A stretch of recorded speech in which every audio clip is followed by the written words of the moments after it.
Hello, my name is Charley Lineweaver. I'm an associate professor at ANU at Research School of Astronomy and Astrophysics and the Research School of Earth Sciences and convener of the Planetary Science Institute. And I'm here today. Today is Friday, May 18th, and I'm here with Paul Davies.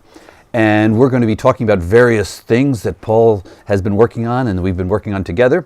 And Paul will give a lecture called The Eerie Silence in about 2 hours from now. Right. Okay, so why don't we start out talking about what you will be talking about. Your new book, The Eerie Silence. I guess one question is there silence? And if there is, why is it eerie? Right. So what's the subject about? Okay, it's The Eerie Silence. I wrote it for the 50th anniversary of SETI. So SETI is the Search for Extraterrestrial Intelligence. And this is something that was started in 1960 by an astronomer called Frank Drake, using a radio telescope to sweep the skies in the hope of picking up a message from some alien civilization. So a slightly crazy thing to do, and at the time everybody's very skeptical that this would ever succeed. In fact, they were very skeptical that there was anybody out there anyway. So it was a rather quixotic enterprise. But these days, I think it's taken more seriously. And so for the 50th anniversary, I thought, well, I would like to write a book as a sort of well-wisher, bystander, and fellow traveller. Write a book reviewing their 50 years and 50 years of silence, because, of course, they have picked up no messages from alien civilizations. No messages. No messages at all. So then the question is, well, does that mean we're alone in the universe, or might we be looking for the wrong thing in the wrong place? And what can we do to move this field along? So it's eerie because you expected to hear something and we haven't. Right. I think there is something a little bit chilling about the thought that we might be alone in the universe. But even more chilling is the thought that the universe may be teeming with intelligent life, but that they don't survive long enough to contact us. And so either way, I think it's something that makes people feel a bit uneasy. Why uneasy? I would be like, I think Stephen Hawking says, hey, if they're out there, let's keep our heads low because they don't care about us. Yeah, so I think that's ridiculous. So I would call it, you think it's ridiculous? I think it's a really ridiculous statement. And the reason for that is that aliens be a problem. What would they want of Earth? They surely don't want the humans on the Earth. They would want our planet. And the planet's been here for 4.5 billion years. If they wanted Earth, they could have come and got it at any time. They don't need us to tell them. Well, an ant in an ant hive would equally say the same thing. Oh, I wonder if they're going to... We don't care about ants, but we leave them alone in general unless we feel, oh, we got to move a road there, build a house there. So just like in the Hitchhiker's Guide to the Galaxy, right? Hey, they don't care about us. Absolute apathy. And that's kind of scary when there's the omniscient beings, or the closest thing to omniscient advanced civilization, don't care a whit about humanity. And they quite likely don't. But I don't think there's anything dangerous in attempting to communicate. That's the point. Now, it's important to realise that SETI is a passive program. It's just listening in for their radio traffic. But some people like to do METI, messaging extraterrestrial intelligence. And WETI? What is WETI? Waiting for extraterrestrial intelligence. Right. Do nothing and just wait. Right. You don't subscribe to that as a technology? No. And I think Stephen Hawking's remarks were in the context of METI, that is sending messages, because if we tell ET we're here, they may come over and wipe us out or something. But I just think this is it's just confounding two issues. It seems to me that if the aliens wanted our planet, they could come and get it at any time. They could have come at any time in the last 4.5 billion years. Why would they suddenly show up now, just as we're getting interested in them? So how have the reviews been of your book? Is anybody surprised at your points of view, or is it anything iconoclastic about it, or anything that... I was embarrassed at how good the reviews were, because almost uniformly some very distinguished colleagues were saying really nice things about this book. Well, what I try to do with all my books is to write carefully. I like to be provocative, but I also like to point out, well, this argument, is slightly crazy. This is against the conventional view. Other people might think differently, and so the book is full of health warnings that this subject is speculative even by the standards of modern theoretical physics, which is pretty speculative.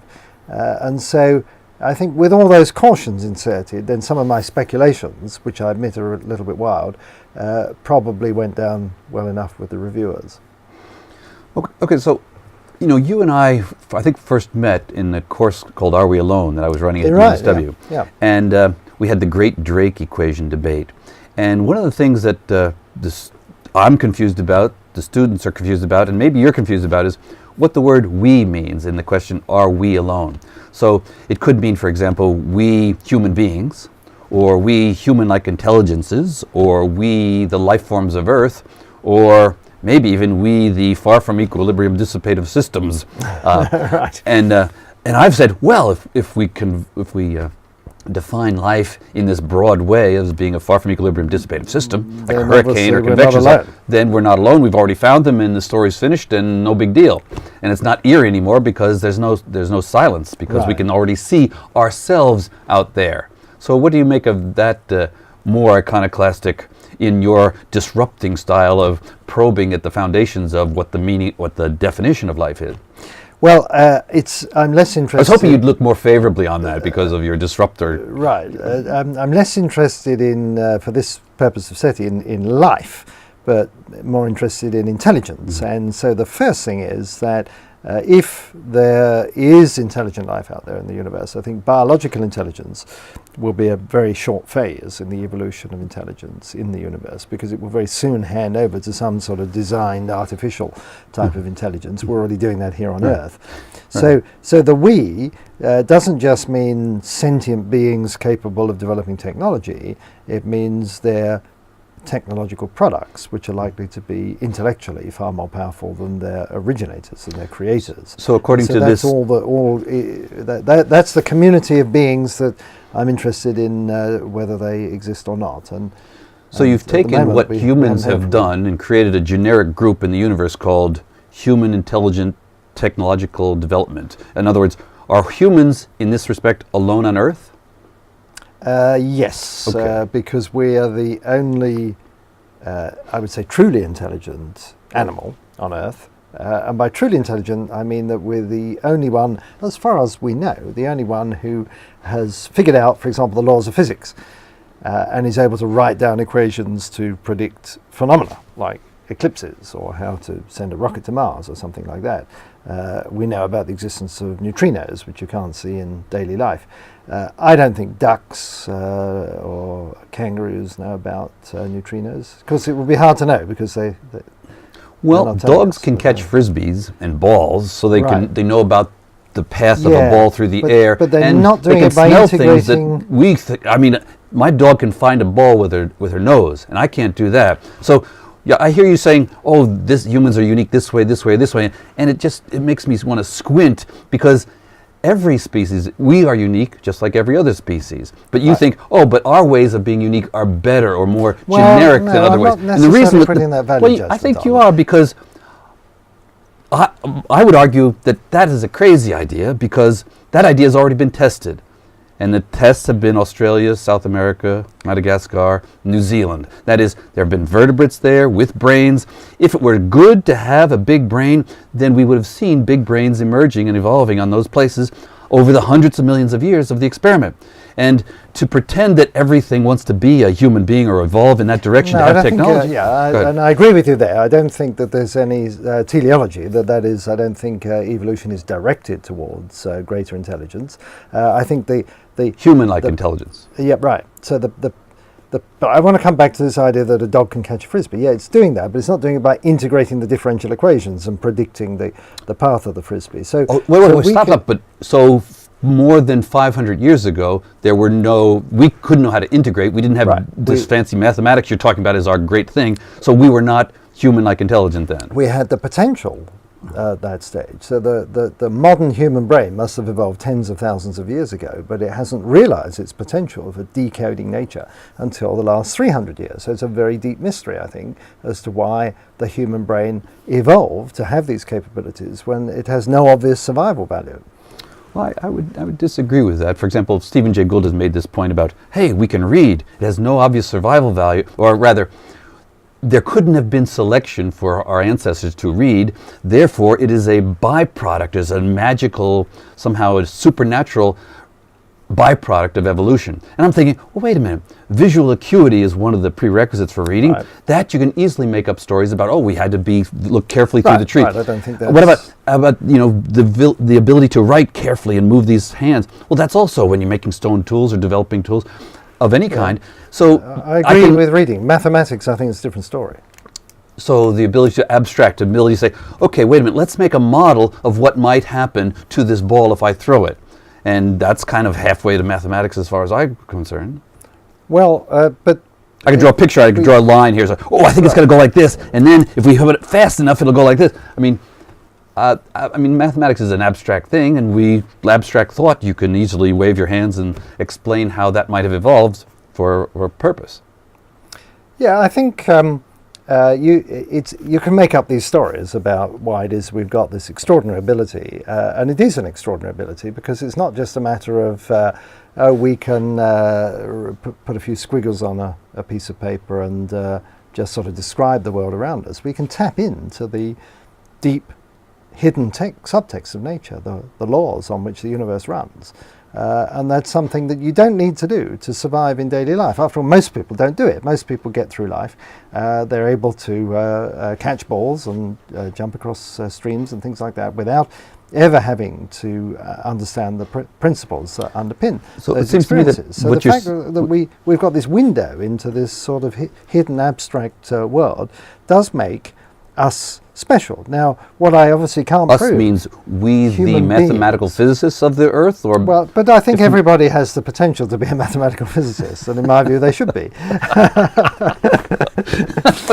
Okay, we've got your cards on the table there. Okay, everybody should be a mathematical physicist. Well, everybody should have an opportunity to do it, because... to be as smart as you are.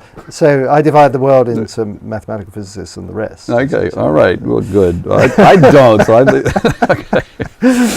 Okay, now you brought up the idea of the laws of physics, and you wrote a book in 1992 called The Mind of God and got the Templeton Prize in 1995. Yeah. And I kind of make fun of you and I say, Paul got the Templeton Prize for being unable to distinguish between the mind of God and the laws of physics.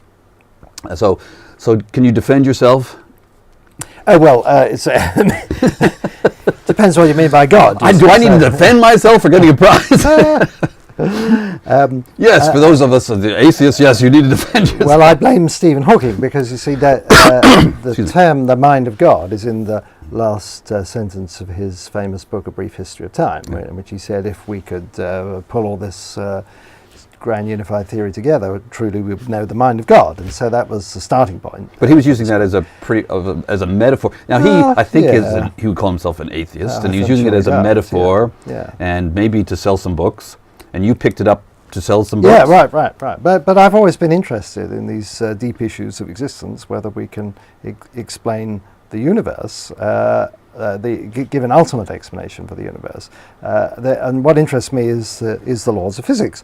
So I don't think there's any great mystery about how the universe can come into existence, given the laws of physics. For example, these laws of physics enable particles to pop into existence where there were no particles before. And so we can see a mechanism whereby the universe could come into existence in accordance with the laws of physics. But of course, that doesn't mean the universe is coming to existence from nothing. The laws of physics have to, as it were, be there. Now, when I say there, not necessarily existing within time prior to the beginning of the universe, because we think that the Big Bang was the origin of space and time as well as matter and energy, but they have to be somehow logically prior. So we have to assume the existence of the laws of physics, and that's what I want to know. Where do the laws of physics come from? Why do they have the form that they do? Okay, now this reminds me of a question called why is there something rather than nothing? Right. It seems to me you have in your head there are no laws of, there's something called nothing, a platonic nothing in which there are no laws of physics, and so you're imagining this state, and then you're saying, okay, let's add to this platonic nothing these platonic laws. They're abstract, and they're not made out of matter, or they don't belong in space and time. They're just in some mathematical realm which you have in your head. And then you start with that, and now you're asking the question, where did they come from? Right. As if this thing could exist. Right. Now that's the standard view. I know that's standard view, but I'm questioning that standard view. So when somebody says, why is there something rather than nothing, I say, well, what makes you think there's such a thing as nothing? You know, if you're asking why is it A rather than B, and if B doesn't exist, that's a silly question. So you're asking the question, you're pretending that there could be nothing without laws, you're adding the laws to them and say, where did they come from? You could pretend that there's no matter, and you say, oh, here's matter. Why is there something rather than this imagined state? So it seems to me it's a false dichotomy that's at the basis of your question, where did the laws come from? Now, what do you think of that? Right. Well, what I was doing was taking the standard view, which is shared by almost all of my colleagues in mathematical physics and cosmology, that the universe didn't pop into existence with the laws imprinted on it, boomf, like the maker's mark, just after it appeared, that the laws somehow exist in some abstract manner, in some Platonic manner, independently of the universe. So are you saying that most of your colleagues are on which school of thought? On the Platonic school of thought, that the laws of physics exist independently of the universe, and that these laws are universal, eternal, absolute, and immutable. That however violent the phenomena that occur in the universe, the laws remain unchanged. And that reminded you of the mind of God. Absolutely, because it comes straight out of Christian theology. It's very easy to see where it comes from, because, and this is no surprise, because this dualism that we have, universal, eternal, immutable laws and changing states of matter, goes right back to Newton. Newton and his contemporaries were religious. They thought that in studying the universe they were glimpsing the mind of God. But the point I want to make is that this asymmetry between the laws and the states of the world reflects the asymmetry that Christians attribute to God. That is, that the universe depends utterly for existence on God, but God doesn't depend in any way on the universe. Why Christian? Why not all of the Abrahamic religion? Judaism, Islam? It was just refined. And it's just that the early scientists were Christians, and so that's what they drew upon.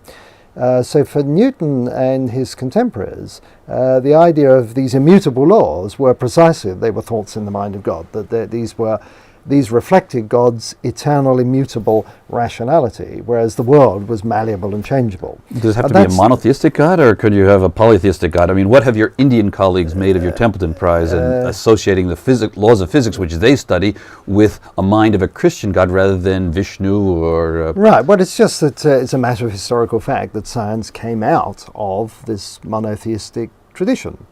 That it took root in the world of Christianity, and but the idea of having some God that's over and above this world is something I think that almost all humanity shares. Animists, but they do, yes, of course. The notion that there's something beyond. Immutable. I'm not trying to argue that there is. What I'm doing is saying that as a matter of historical fact, the standard view of theoretical physics, which goes back to Newton, has this inbuilt dualism. The asymmetry between the immutable laws and the changing states of the world, which reflects... And you subscribe to that? Or? Well, no. What I wanted to do was to challenge that. So I wanted to take that notion and say, well,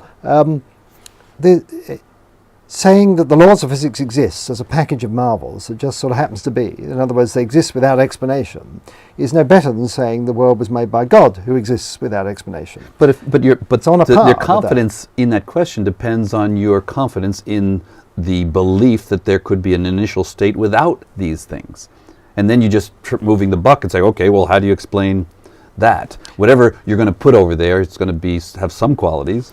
Why would that be more basic or fundamental? This is the Tower of Turtles problem, if we're trying to explain the world in terms of something else, and then that in terms of something else, we follow this chain down to the base of the Tower of Turtles, where you have a levitating super turtle that's holding everything up, and then you can ask, what is that entity? And some people say, well, that must be God, or some sort of God, and that we go no further, because if you ask the question, where does God come from, or how do we explain God, they say that you can't ask that question, or it's the laws of physics, and then you ask most physicists, well, where do the laws of physics come from? They say, oh, you can't ask that question. That's outside the scope of science. So, or it might be something else we haven't thought of, some mathematical principle, some abstract principle. Who knows? But every Tower of Turtles, of course, either has an infinite regress or it has a levitating super turtle. That is something that you accept without explanation. Richard Dawkins, in his book, The God Delusion, was making fun of the idea of God as an explanation for this complicated world around us,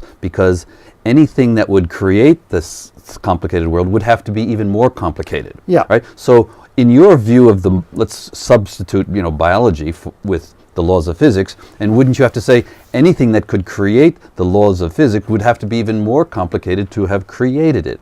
Is your view susceptible to that criticism? You say my view. So it's the standard view is that the laws of physics exist independently of the universe. Right, but your view is that they emerged from something, or how did they get there? That's the question you're asking. Right. So I wanted to explore the idea, which I didn't do in The Mind of God, but in my later book, The Goldilocks Enigma, the idea that the laws of physics and the universe could explain each other or come into existence together, and that you didn't have to have the laws of physics as prior, as existing in some Platonic realm. I have a kind of crazy idea that the laws of physics don't exist because, well, it's kind of like yes doesn't exist without no, and the laws of physics don't exist without all the imaginary laws we construct without outside of them. And so we have laws only because we can think of, we have 1 over r squared. Well, we can think of 1 over r cubed, 1 over r to the fourth. We can think of alternatives. And if we can imagine that you could not imagine that this space did not exist, this space that we're creating, then you would just have something that you wouldn't really call a law. It would just be like, that's the way it is kind of thing, rather than describing it as a particular law, because it becomes a particular law that we call that this law exists because we imagine all these things that don't exist. And it's really questionable epistemologically if you say, this exists because I can think of alternatives.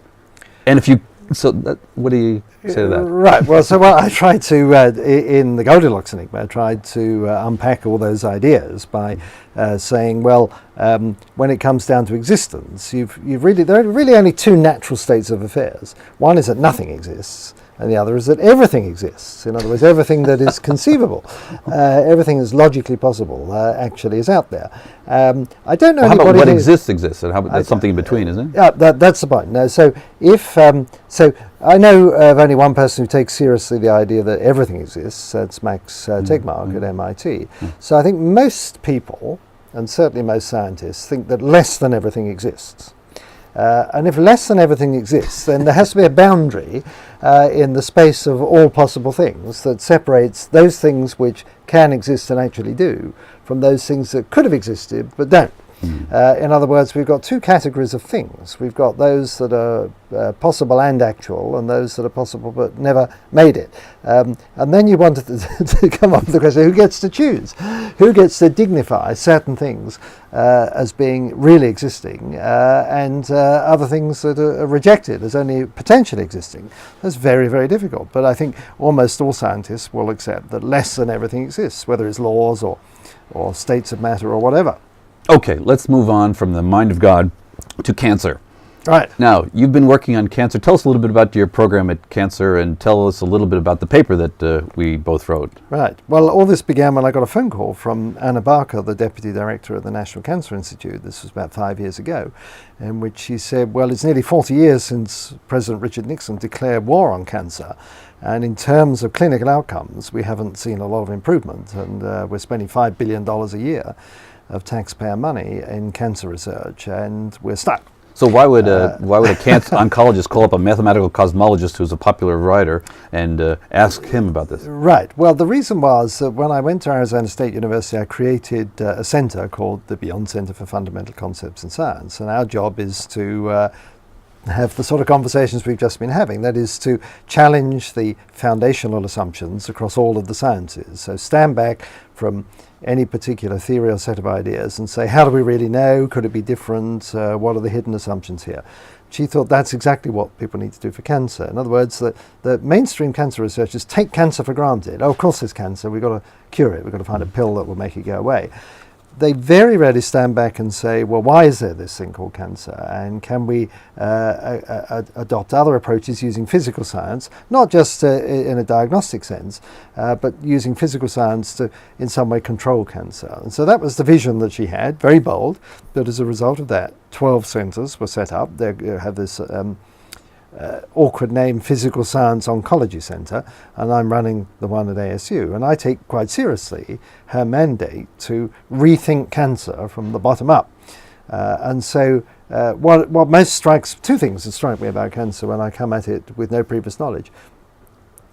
One is that it's really hard to get rid of. It seems to be extraordinarily good at evading everything the body and the medical profession can throw at it. So, in other words, it's an extremely efficient type of process. And the other is it's pervasive in the biosphere. It's not just a human disease. What have we been able to contribute here? Right. Why don't you describe the novelty? I think we are the first to come up with what I would regard as a proper theory of cancer. And I'm not talking, when I say theory of cancer, about, well, what is it that might give you cancer? Because, of course, there are plenty of theories of that sort. No, it's much deeper. It's how cancer fits into the great story of life as it has unfolded on Earth over the last 1 or 2 billion years. And it fits in because cancer is a condition that afflicts most multicellular organisms, and therefore it's likely that it has deep evolutionary roots that go back to the dawn of multicellularity over 1 billion years ago. Very few cancer biologists ever think about evolution, and if they do, they don't think in terms of these very long timescales. Why don't they?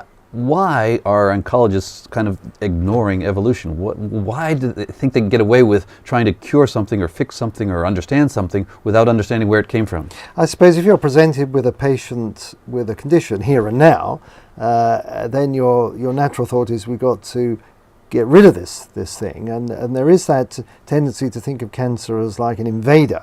This is how people react when they're diagnosed with cancer. They say, I want it out of me. I don't want this thing in me, as if it's like some alien that's taken root.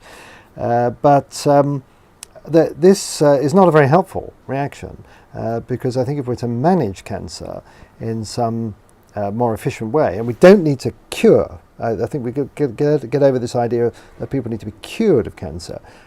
We don't need to cure people. We've just got to make sure that the cancer doesn't spread around the body and kill them. And so we have to hold it in check.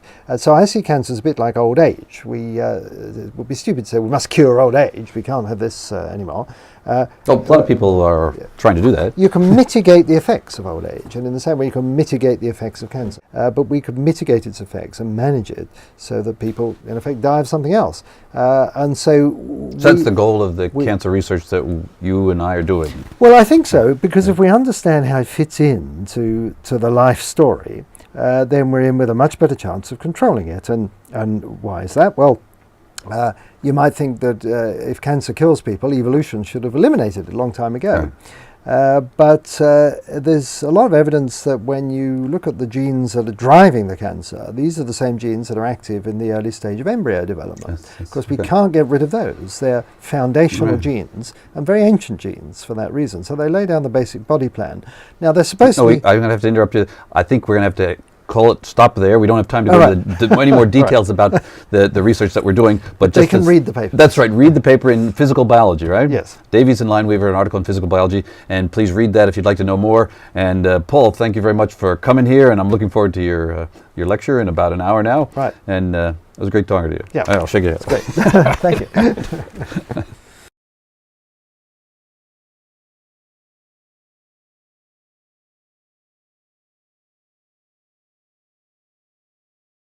Do nothing and just wait.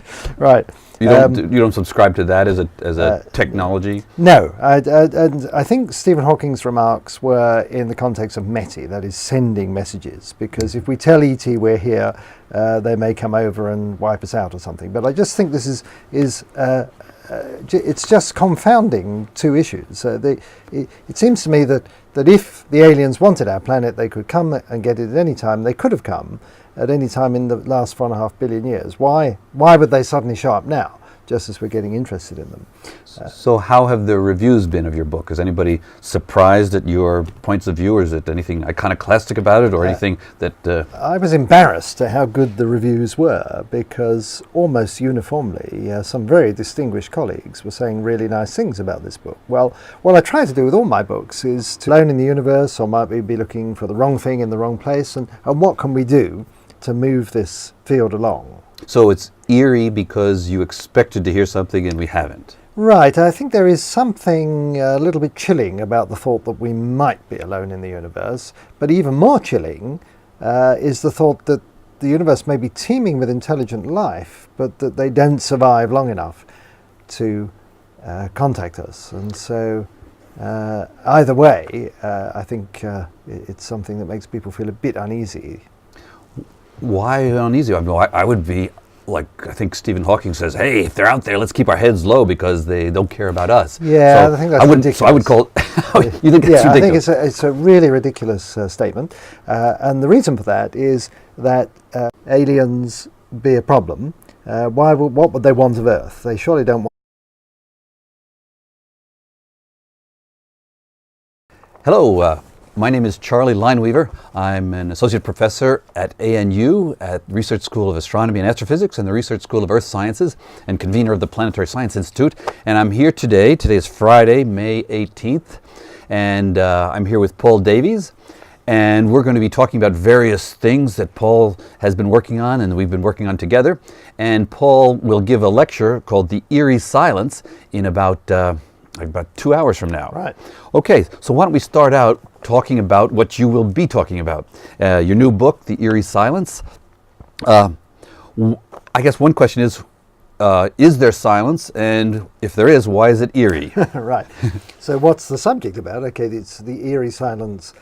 Wrote it for the 50th anniversary of SETI. So SETI is the humans on the Earth. They would want our planet. And the planet's been here for 4.5 billion years. If they wanted Earth, they could have come and got it at any time. They don't need us to tell them. Well, an ant in an ant hive would equally say the same thing. Oh, I wonder if they're going to... We don't care about ants, but we leave them alone in general unless we feel, oh, we got to move a road there or build a house there. So...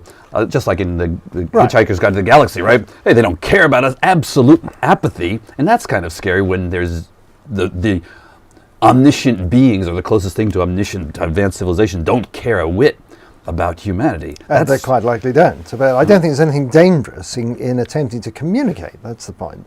Now, it's important to realize that SETI is a passive program. It's just listening in for their radio traffic. But some people... like to do METI, messaging extraterrestrial intelligence. And WETI? What is WETI? Waiting for extraterrestrial... Search for extraterrestrial intelligence. And this is something that was started in 1960 by an astronomer called Frank Drake, using a radio telescope to sweep the skies in the hope of picking up a message from some alien civilization. So a slightly crazy thing to do. And at the time, everybody's very skeptical that this would ever succeed. In fact, they were very skeptical that there was anybody out there anyway. So it was a rather quixotic enterprise. But these days, I think it's taken more seriously. And so for the 50th anniversary, I thought, well, I would like to write a book as a sort of well-wisher, bystander, and fellow traveller.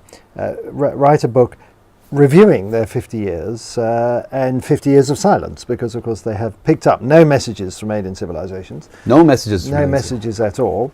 So then the question is, well, does that mean we're